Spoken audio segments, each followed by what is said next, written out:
No doubt. Okay. All right. I think we are there. All right. Welcome to the February 2026 Roundtable YouTube Live, now available on podcast.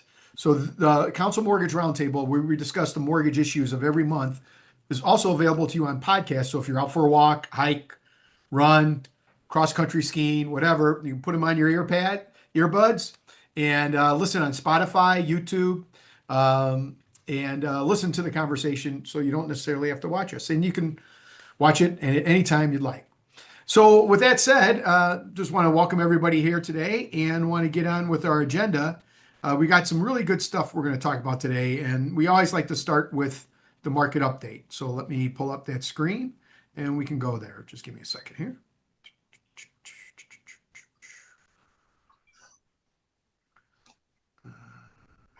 There it is. Share the screen.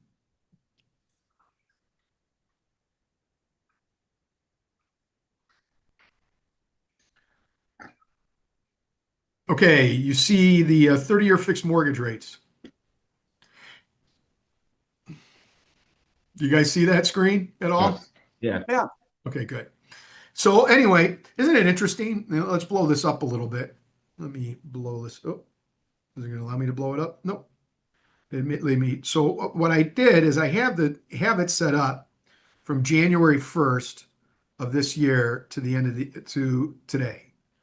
Let me see. Oh, and of course it's getting a little sensitive on me right now. But interesting, you can see rates have come down a bit since the beginning of the year. But what's also kind of interesting is that there are three different rates. And so, like, what's the right rate? Here, Mortgage News Daily has the rate of 5.99%.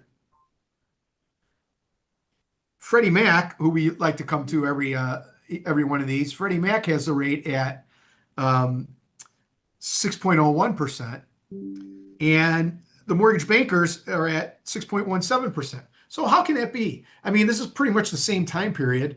Why are these media places quoting different rates? I mean, Mortgage News Daily, you'd be like, hey, they're at 5.99. I want to go get my loan there. How is that? Well, it's because each one of these services calculates the rate differently. Mortgage News Daily, they just do it based on quotes. They survey a whole bunch of quotes on the internet, and from the survey they decide they create an average, and these are rates that are quoted, not necessarily loans that have closed. Where the Freddie Mac rate is, which is at 6.01%, is Freddie Mac loans that have closed. However, it's also could involve points. There are going to have been points in those loans, in those Freddie Mac loans. So it's an average of loans that Freddie Mac has closed, but doesn't include Fannie Mae. And then the mortgage bankers is just that. It's mortgage bankers. It's the average of mortgage banking rates. It doesn't necessarily consider wholesale rates. So what these are good for, and so if you're looking on the internet, and I know there's bankrate.com out there and what have you, and you're looking at rates, looking at today's rates, these just give you a guide as to where rates are. They aren't necessarily what your rate would be. In fact, there's a lot of factors that go into what your rate would be. Can you see this list of factors here? Is this showing up? Yeah. Yeah. So and there's a monthly email newsletter. If you're interested, let me know. I can get you on the distribution list. But in this month, we actually talked about the different factors that affect the interest rate. Number one, type of loan, such as conventional, VA, FHA, or jumbo. Can you guys see that? Yeah. Okay, great. Two, fixed rate or adjustable rate. Three, the rate lock period affects what type of rate you can get. The loan purpose, whether it's a purchase refinance or cash out refinance. The loan to value ratio, which is the loan balance as compared to the value of the home. Whether there's a second mortgage involved. The location of the property. Sometimes rates could change. If it's east of the Mississippi or west of the Mississippi, you could have different rates. Property type, single family residence, condo, multifamily. Occupancy, primary, second home, investment. Credit score is a big factor on determining rates. Citizenship could affect rates if you're a U.S. citizen or not. And whether insurance and taxes are included in your payment could affect the rate too. So the point is that rates are very personal. So if you're going to shop rates and you're looking at these rates over here from Fannie or Freddie and Mortgage News Daily and MBA, it may turn out that your rate based on your circumstances is better than what these rates are. So the only way to find the right rate is to contact us. And let's talk to you. Let's talk to you about what your scenario is, what your factors are, so we can find the right rate for you. Anybody have any comments on interest rates? I have a question because you might have insight that I haven't figured out yet. I had a loan, and as you mentioned, credit score being a significant impact. It's cash out 633 FICO and all that sort of stuff. So it's something that we can help a client refinance, do cash out, and reset things. But pricing within the last 2 weeks, and we talked about it 2 weeks ago, and then I looked at it yesterday, and it was a full 5/8 of a point different in rate for the same cost. Well, And I have no idea, expected an improvement in rate. I didn't expect, but I can't figure out how that would change unless there's an underlying loan level price change or something like that. did you shop that rate amongst multiple lenders? Were you getting the Yeah, same and type you of? know, have the summary that's got all the lenders, and the lender I sent it to is still at the top, but they're just the pricing is way off. And Yeah, interesting. yeah, Yeah, one thing that we're going to touch on a little bit in today's call are loan level price adjustments, which isn't necessarily the rate and how mortgage-backed securities are traded as far as buyers and sellers of mortgage-backed securities. In some instances, there are loan level price adjustments that go into the determination of the rate. In other words, if it's a second home or investment property or a 633 credit score, there's going to be a higher adjustment because of the risk to a loan like that, which would increase the rate. Now, why that happened in the last 2 weeks, that's hard to say, because if you look at this data here, it looks like, nope. That's why I it asked. looks Yeah, like rates are coming down. So that doesn't necessarily look like rates are going up, right? So, I can't understand. I don't know why in that instance, you'd be seeing rates going up in the last 2 weeks. But anyway, that's I'll figure it out. Let you know. yeah. So anyway, so that's rates. Okay. Let's see here. The next topic is um, as you guys know, I'm a member of the National Association of Mortgage Brokers, and they just put together a very cool little thing here. We're going to share the screen here. And for those of you watching the podcast, we're going to try to describe as much as possible so you don't have to necessarily tune in. But if you go to the National Association of Mortgage Brokers website and you click on advocacy and you scroll down, they've got a white paper on affordability right now and talking points on the overview for the white paper. So the National Association of Mortgage Brokers is creating information to share with the legislators on affordability. And last month's YouTube, we talked about affordability, and that's going to be one of the big issues of the year. Here's their white paper on it, and it is very good. It's about 20 pages. If you go to the National Association of Mortgage Brokers website, you click on advocacy, you scroll down, you'll see the white paper. I'm going to click on here, which is their highlights of what's on that white paper. This is Solving America's Affordability Crisis. And here are the things that they're going to be working on. And then when I go to Washington, D.C. later on this year, here are the things that we're going to be talking to the legislators about to try to help affordability. As they say, they identify the crisis is reached crisis levels, rising prices, escalating rates, and inadequate supply. And they talk about the role of mortgage brokers, how they're critical in this in trying to help borrowers get mortgage rates that can be hopefully rates a little bit better where they can actually afford to make the payments. Their regulatory priorities for 2026 are to eliminate or reduce LLPAs. Now, we just talked about loan level price adjustments. on investment properties and second homes to encourage housing supply and reduce costs. So let's stop there.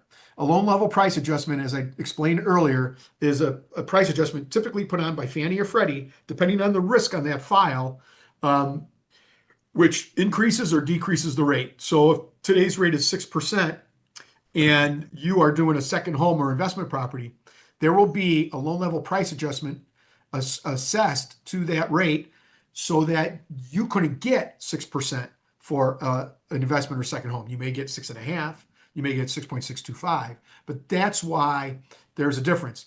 What the National Association of Mortgage Brokers are saying, hey, this is hurting affordability. Let's limit those loan level price adjustments. If there are some, that's fine, but let's limit them or limit the effect of them so that more people have access to credit and good credit and lower payments so they can make payments. The second item is reduce the GSEs, which is the government-sponsored entities, Fannie Mae and Freddie Mac. Refinance waiting period from 12 months to 6 months so borrowers can optimize financing faster. Right now, if you want to do a cash out refinance on your home, it's got to be at least 12 months since the last time you got a loan. So you can't have access to that cash. You have to wait 12 months. The National Association of Mortgage Brokers is trying to let people know, let's reduce that to a 6-month time frame. Next topic is regulate credit reporting costs and rapid rescore pricing to reduce upfront transaction costs for borrowers. This is something I think we've talked about on this roundtable in the past. Credit score costs have tripled almost 4 times in the last 5-6 years. Credit rescore, rapid rescore. So let's say that you have, we pull your credit, you got to close in 30 days, and there's a blemish or a mistake on your credit report. And we're like, and it could change your score by 60 points. Well, we could do a rapid rescore, get that credit score up, and then you could end up getting the loan with a higher credit score. Well, that comes at a cost, and we're trying to talk about that cost is pretty significant. Let's try to reduce that cost. And then the other thing they talked about is increasing AMI threshold to under 30% for home ready and home possible. AMI is the average median income, and that is the average median income of each county. So right now, there are these home ready and home possible loans are loans made available by Fannie and Freddie to people that put low down payment, typically first-time home buyers, 3% down, and you have to be about 80% of AMI to qualify. Well, that's like 60 grand a year, family of 4 on 60 grand a year. That's tough. So if you raise it to 130, well, now maybe you're closer to 100 grand a year. There's more people that can have access to it. And home ready and home possible have lower mortgage insurance factors too. So this is another big thing that could help affordability. So they go on this little narrative, and they say there are some legislative initiatives that have passed or have bipartisan support, believe it or not, that can help. The one big beautiful bill, they say it permanently increases the low income tax credit allocations by 12% and lowers bond threshold to 25%, which is projected to create 1.22 million affordable homes. So that's one part of that bill that is there. Another one is it's going to restore the mortgage insurance deduction, and it raises the SALT cap, which is a state and local tax cap deduction to $40,000. It's also permanently extended New Markets tax credit at $5 billion annually and expands opportunity zones. So there are some things in the big beautiful bill that address affordability.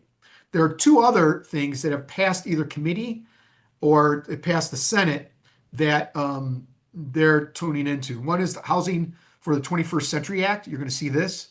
It modernizes federal housing programs, streamlines environmental reviews, and expands certain types of grants, provides zoning reform, increases FHA multifamily loan limits, and enhances manufactured housing financing. That passed the House committee by 50-1, and that was definitely bipartisan. The Road to Housing Act also passed the Senate committee unanimously.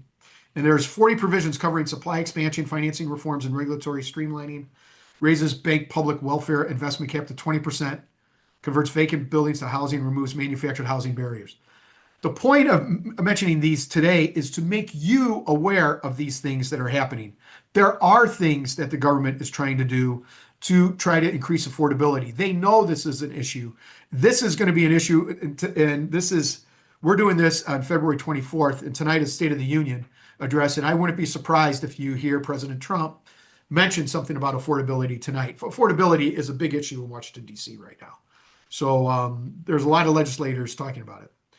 And the integrated solution proposed by the National Association of Mortgage Brokers, increasing the housing supply, reducing regulatory barriers, low transaction costs, like credit report reform, expand financing access, which we've kind of talked about all those. And the National Association talks about passing these laws or what have you. The point is that affordability is an issue. It is something, some people say, what's going on with affordability? Why is it that first-time homebuyers can't get something done? Talk to your legislators. People always say, every time I go to DC, they say, can you please have people come out and reach out to us and talk to us? Because we do listen to you. Talk to your legislators. Let them know what you're seeing out there, whatever. They will try to create things. This stuff is not going to happen overnight. Affordability is not going to all of a sudden overnight going to be something that's going to happen and all of a sudden prices will come down, rates will come down, whatever. It takes time. But the point is that they are aware of it. And if there are certain issues that you are interested in, reach out to your legislator and let them know. And so they can try to get this. But there is a movement in DC on some of these issues. And anybody would like to make any comments? Yeah, I have two comments. Marjorie Taylor Greene had proposed a elimination of capital gain, which we have the 250 and the 500 exclusion from capital gain upon the sale, and it hasn't been updated since the 70s. That seems like a pretty obvious one, and I, for one, know 100% a lot of people are stuck because they're not willing to pay capital gains on the sale of a home. And if they got that going, I think that I don't know exactly how I'd like to see them ladder it based on every 10 years. If you've been in a house, you get so much or something like that, or at least update it based on current numbers. That would get turnover.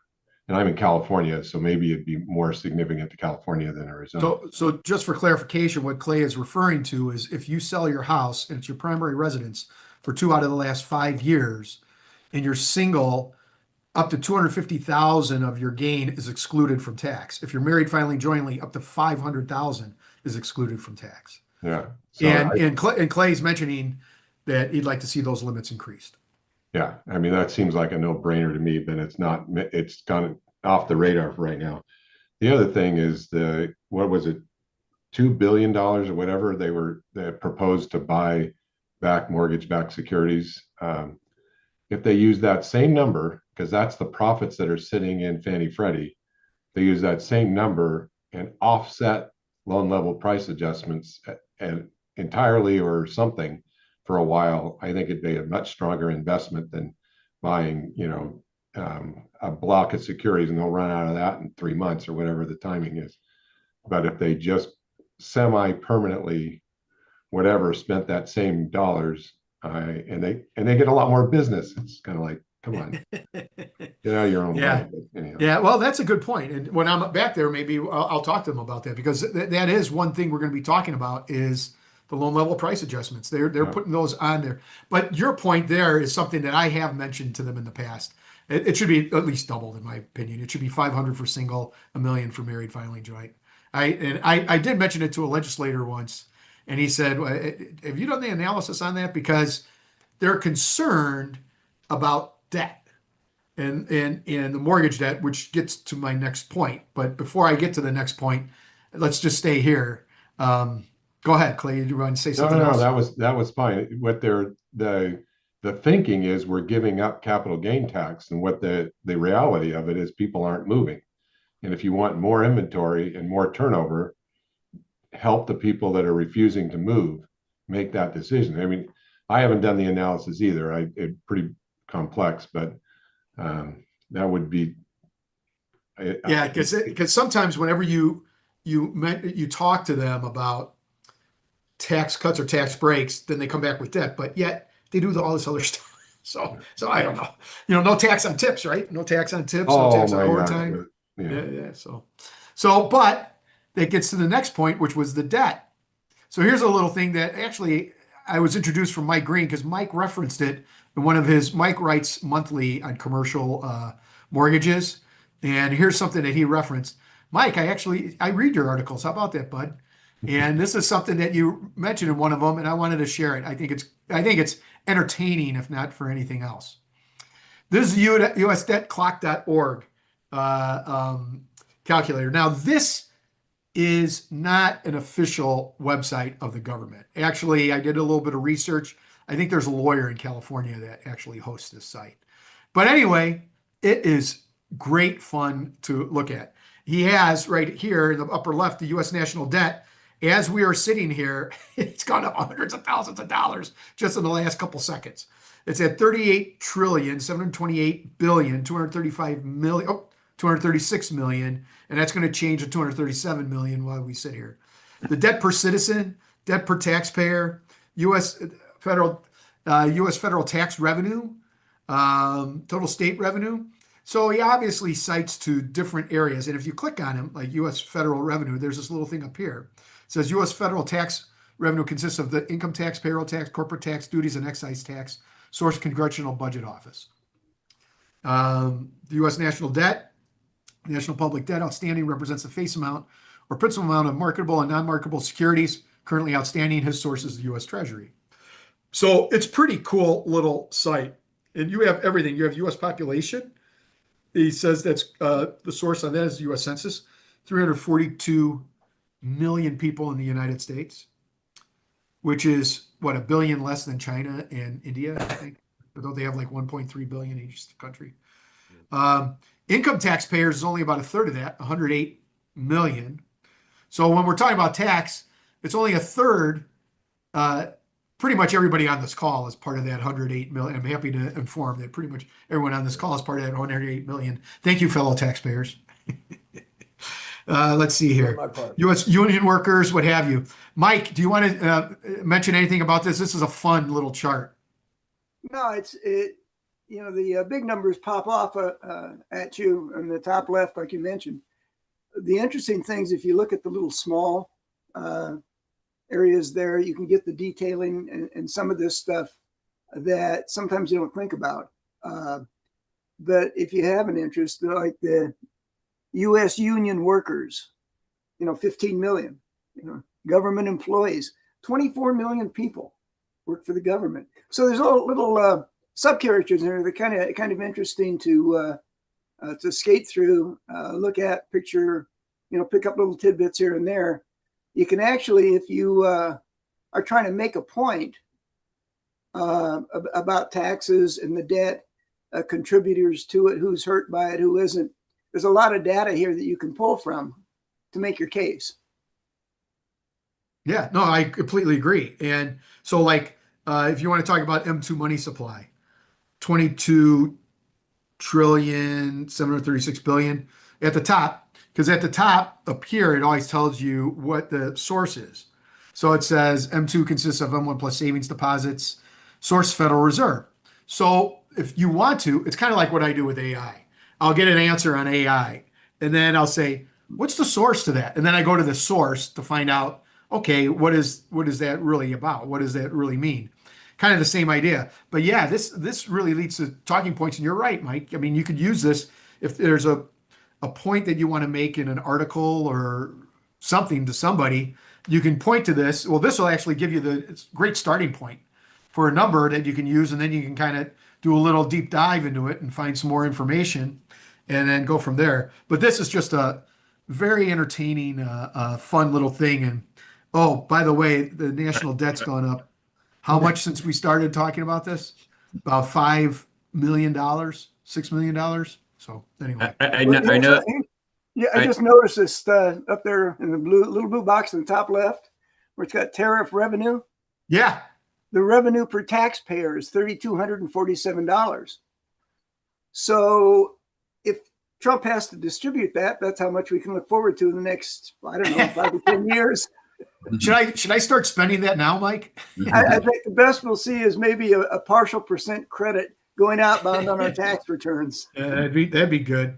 Well, I have a feeling that good TV, given that the justices sit in the front row, right there in front of Trump, that was going to be some entertaining TV tonight, I think. I So- did notice the U.S. federal debt to GDP ratio in the 1980s was 34%. Now, that's also correlation maybe to the higher interest rates during that time period. So I don't know if that had anything to do with it. Yeah, no, that's true. And now it's 124%. The source is the Federal Reserve. As a good attorney, he has a source for every data point. So anyway, that's good fun. That's a fun little thing. I like sharing fun things on these calls. So anyway, I wanted to share with you the U.S. debt clock, and thanks, Mike, for pointing that out to me. When you put that in your article a few months ago, I went to it and I played with it for a little bit. It's a lot of fun to look at. So Glad you enjoyed it, John. I try to be entertaining, if not informative. yeah, if you can find more entertainment items, send them my way. Okay, there's a new segment we're going to have that we're going to start doing every roundtable every month is Can I Get a Mortgage? So we're going to present a scenario, we're going to discuss it, and we're going to discuss, can this person get a mortgage? In this instance, we've got some parents that they own the house themselves. They've got quite a bit of equity in the home. They have a mortgage, but they can't qualify for a refinance. There's just no way. Their credit's not all that great. And so they need to get cash out of their home. Can they get a mortgage? Yes. Depends Oh, on all right. What's one idea that you have, Clay? depending on their age. Okay, go right ahead. I know where you're going. Go right. What could they get? Actually, as long as they're over 55, they can get something. The more optimal range would be somebody over 62 and qualify and consider a reverse mortgage that would be either a line of credit or either a second or a replace the existing mortgage with a reverse mortgage would be worth talking about. Well, let's say that they want to get 80% of the value of their home. Nope, Can't do it by reverse mortgage. not quite, because the payments are optional, so they need to reserve equity that would allow them not to make a mortgage payment and still follow the terms of the loan, which, depending on their age, is going to be somewhere between 40%. They could get 40% to 50%, somewhere in that range of the total equity in their home, less the current mortgage. If they have a first and a second, they can get even more, maybe 60%. No, it doesn't change. In fact, the second would allow them to keep their existing first, but then, yeah, they get a little more, but A little more. Yeah. A little. Yeah. But they couldn't get 75%, could they? nope, nowhere close. Anybody have any ideas how you could maybe get up to 75%? How about a cosigner?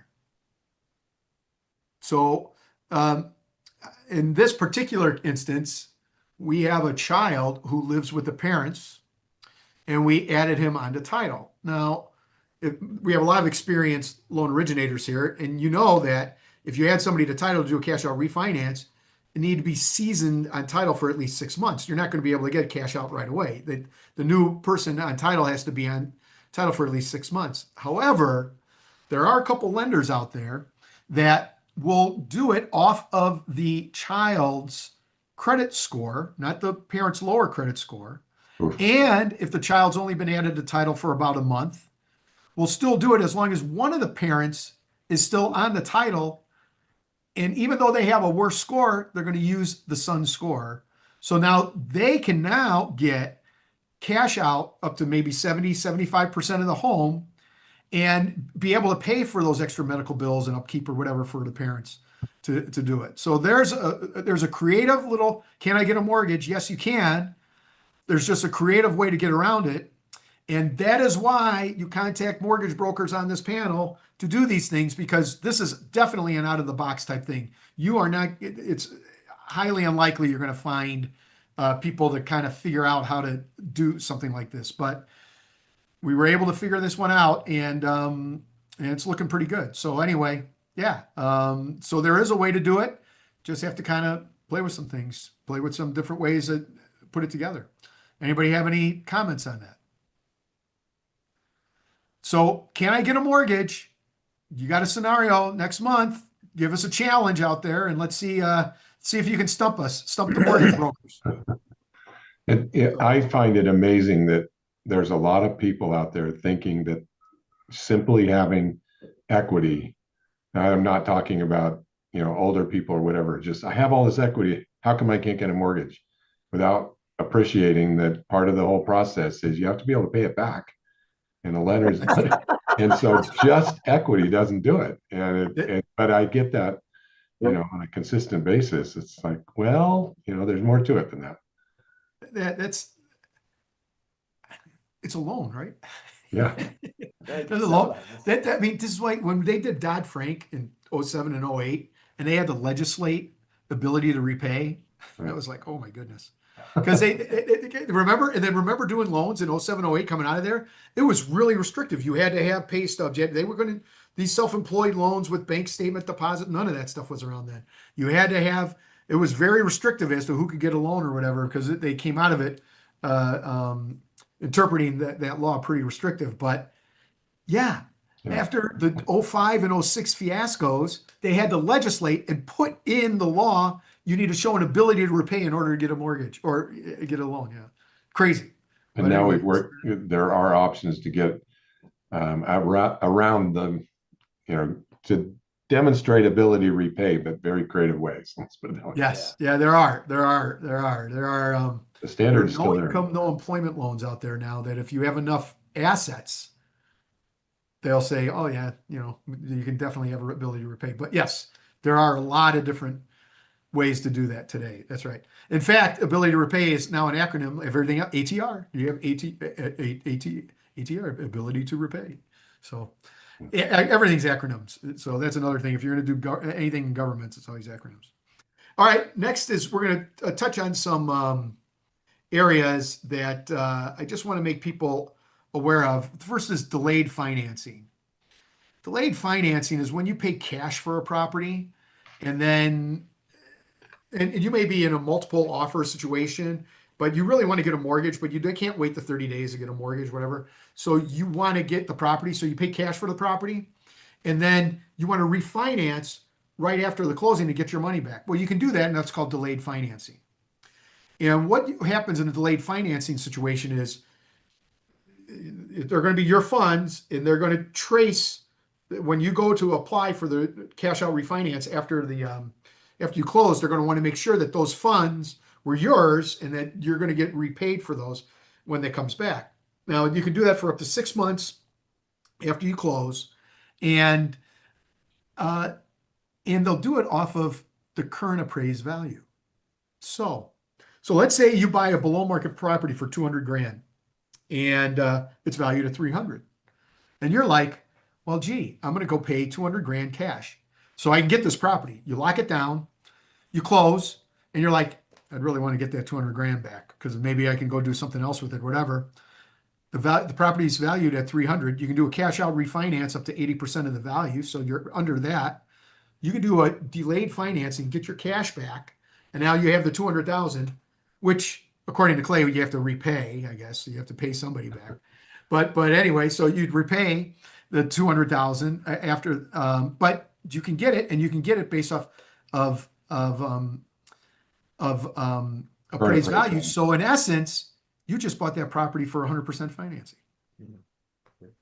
It's a cute little way to do it, but that's delayed financing, and that's a nice little approach.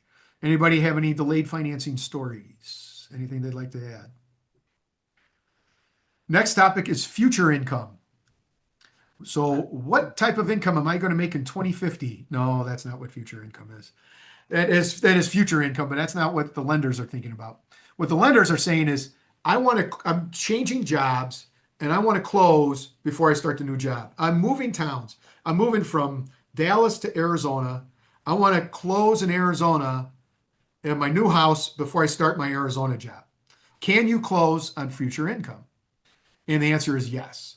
As long as the offer letter that you have from the employer, you've met all the conditions of employment, whether it's background screening or what have you, and the note date is no more than 90 days from the start date. In other words, you can't close any more than 90 days from when you start. So if you're starting August 1st, was it like May 1st is the earliest that you could close. So May 2nd, something like that. So anyway, so yes, you can close on future income, but there are provisions. So yeah, you can close before you actually start the job in that new town, but there are restrictions that need to be made. Matt, any commentary panel on future income? I wonder if that US debt clock will calculate what my income may be in 20 years, Mike. I wonder. I'd like to get a future value or a present value on that. I think your share of the national debt will calculate for you. Well, that gets to the next point that I wanted to talk about is bridge loans. And, we do both commercial and residential loans. And sometimes a term means a completely different thing. And it's being used in whether it's commercial or residential, but it's called bridge. So Mike and I have talked about this a few times. Mike does commercial lending. And on a bridge loan on a residential, it's when, let's say you're trying to purchase a home, but you don't want to sell your home quite yet. So the lender will come in and they'll put a loan on both properties so that you can purchase the new home before you sell the current home. They're bridging, cross-collateralizing the properties. But if you're talking to a commercial lender about a bridge loan, that's not necessarily what that means. Mike, what is a bridge loan in the commercial context? Well, it does bridge something. Where you find them, they're short-term loans. Short-term is anywhere between typically 6 months and 3 years. Okay, they are offered out where the situation has a sense of urgency for time, and for whatever reason, the buyer and the seller want to close on a property urgently, whatever that is. There's so many scenarios out there that lead to this, but the idea is for a buyer typically to go out and maybe find a distressed property. And the seller wants to get it closed before it goes to bankruptcy, something like that. Right? So, and he's got a bargain price on the property. Right? So he'll go out and try to find a bridge loan. So he can take it down, get it closed, get the seller out of the way. Then he'll go back and go through a more conventional approach to refinancing the bridge loan, or to put it in place to take the bridge loan out upon maturity. All right. And so that's typically what you find, but they're short-term loans. They tend to be expensive in the rate. Prime today is what, 6 3/4, I guess. Bridge loans might be in the 10% range.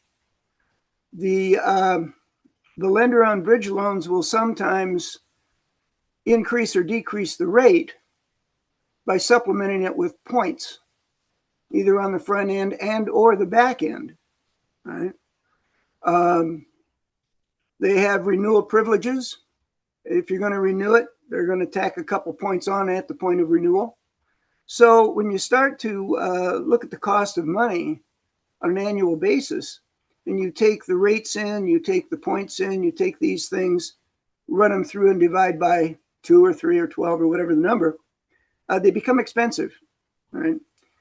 They also have a finality to them. In other words, if you get a 1-year bridge loan, after a year, that money's due. If you don't have permanent financing, too bad. The money's due. They do take a first on the property, right? If you can't get it refinanced, they'll offer to roll it for you. They'll refinance it for 2 points, let's say, okay? And you say, well, that's, I'm already in it. I paid you 2 points up front. I've got a 10% coupon on it. and now you're charging me 2 more for another year. Well, that's just the way it is. Okay. So that's kind of the scenario as to how those work. The alternative that I talked to you about here for this call was to use a type of an SBA loan, a 7A by description, in lieu of a bridge loan conventionally. An SBA loan, the B means business. So these are not going to be for investment properties. They're going to be for owner-occupied properties. All right. So if somebody has a business or wants to go into business and they have an opportunity to buy a property that they will operate their business out of, that would qualify typically for an SBA 7A loan. Without getting into all of the terms and conditions of the 7A, because what I want to focus on here is its application for a bridge loan consideration, because they won't call it a bridge loan. It's a 7A loan. The 7A loan is a 25-year term. It's fully amortized. It's going to be a floating rate or variable rate at prime plus a markup. The SBA tells the lender that they can only mark that up at 2 3/4 points over prime, whatever prime is. So if you get your SBA loan today at prime plus 2, it's going to be 8 3/4%, right? For 20 years, or excuse me, 25 years. And that rate will change every time the prime rate goes up or down. Okay. So let's say that you want to, you're a businessman and you're renting space and you can buy it from your landlord, and you want to buy that, and you've been there a couple, 3 years, so you have a seasoned P&L sheet and you're making some money and it will otherwise qualify. But you look at putting that loan in place today, and being a businessman and a pretty sharp guy, you look outside and you see what's happening with the Fed and you say, interest rates are going to come down. I don't want to go out and get my SBA loan and find interest rates down and I don't get to benefit by that. And somebody will say, well, yeah, but yours are marked down with interest rates. Okay. Conventional bridge loans don't do that. They're typically fixed. Okay. So in a declining interest rate environment, that 7A loan will go down. But you look at the term on it and say 25 years. I wonder if they'll go down for 25 years. Or maybe you look at who Trump is going to put in the head of the Fed here in May, and you say, that guy's a hawk. He's not going to bring rates down. He's going to bleed off the balance sheet. He's going to raise rates. He's going to do all this crazy stuff. And there goes my interest rate right through the ceiling. Right? So you don't want that. Well, one of the features, a condition to the SBA 7A loan, is the prepayment penalty schedule. We all know about prepayment penalties, right? So the prepayment penalty schedule for the SBA loan, that 7A loan, is 5% in the first year, 3% in the second, 1% in the third, and 0 after that. So if you look at a bridge loan and you say, well, that can go out as far as 3 years, this goes out 3 years. But at the end of 3 years, if rates haven't come up, nobody's going to kick you out of that loan. But yet after 3 years, in fact, I've had people refinance these out after 2, because if you've got a 1 point prepayment after 2 years, 1 point is generally going to be digestible within the realm of your new loan. Okay? However you want to look at that. But the absolute on it is after 3 years, there's no prepayment penalty. So if you get the scenario here where Trump loses the White House in a couple of years, and the hawk starts to fly in the Fed and rates start going up, and you've got a 2.5-year loan seasoned, in 6 months when that goes to 0, you can refinance that out at the then lower rate before they start up and lock in whatever that low rate is. Okay? Whereas if you try to accomplish that same thing with a bridge loan, you can do it. I've gotten bridge loans for owner occupants that for whatever reason want to have a bridge loan. And they can be done if you own the business. It's owner occupied is the term. And you can get bridge loans for that. But again, if you do the arithmetic on them, the offers that come out of the bridge loan community, and you put the points in on the front end, the back end, you look at what happens at the end of the term. The 7A loans become much more forgivable. in using them in that application. No, that's Well, good. that was a lot said, wasn't it? Did any of it Yeah, stick? no, but that's good. But what that explains is there's a bridge loan, but you may want to do maybe a more economical approach, which is a 7A SBA loan, which accomplishes almost the same thing as a bridge loan. But Well, what it does. It's a matter of how you use it. And I think the like a lot of things, you look at commercial loans, and there's a spectrum of loans available that will water your eyes, and all kinds of participants out there that you can get loans from. Debt funds and equity funds and hedge funds and SBA and banks and quasi banks and guys that Alan deals with out of the back of their car and all kinds of people out there giving you money. And the terminology is all different. So if you've bought and sold a dozen houses in the last 8 years, and you think now I'm an experienced real estate buyer and investor, and I can go out and buy a piece of commercial property, they're not going to be speaking your language. And that's one, it's confusing, but secondly, it's a little intimidating. now, Bill, what's your success rate on turn times with an SBA loan compared to a bridge loan? Is it 30 days on a bridge loan and 60 on a SBA? Bridge loans, you can get bridge loan done in a week. In a week, okay. But an 2 SBA, weeks, what's an something like SBA? that. What's An the SBA loan, practical purposes, 3 months. 3 months? Okay. Now, do you come across the seller having an escrow date you can't hit? I mean, is that going to be that tends to be a problem? Well, up until recently, when I did these, I was the real estate broker also. And so when I put the deal together, I put it together understanding what the criteria was and what the guardrails were and where the obstacles were to dovetail the loan with the real estate transaction. Okay. So you had control of that. That's good. Yeah. So, whereas now I'm just doing the money stuff, I try to interact with the broker, the real estate broker, up front. When I was doing these and talking to buyer borrowers, and they were complaining to me about the problems they had in the past with the real estate and the loan, whether SBA or not, and they had a broker for real estate, and they had 2 or 3 lenders out there they were trying to deal with, and there was no central command and control. Yeah. And I told them, I said, you don't put a real estate deal together and keep your lender in the closet. Yeah. Because the lender on those transactions is kind of like a third partner. They're going to have, they work really, really hard to structure a purchase sale agreement on the real estate and then give it to a lender, maybe a few of them, and find out it's not bankable the way it's structured. And the real estate guy is going to, badmouth the finance guy and say, oh, they just can't do it. And the finance guy will tell the owner, well, your real estate guy put a really terrible deal together for you. And there's animosity right off the bat. Yeah. So having access and communication between at least the buyer, if there's no real estate broker involved, the buyer should, bring his finance guy, whoever that is, or gal, into the equation during the process of structuring the acquisition contract, purchase sale agreement.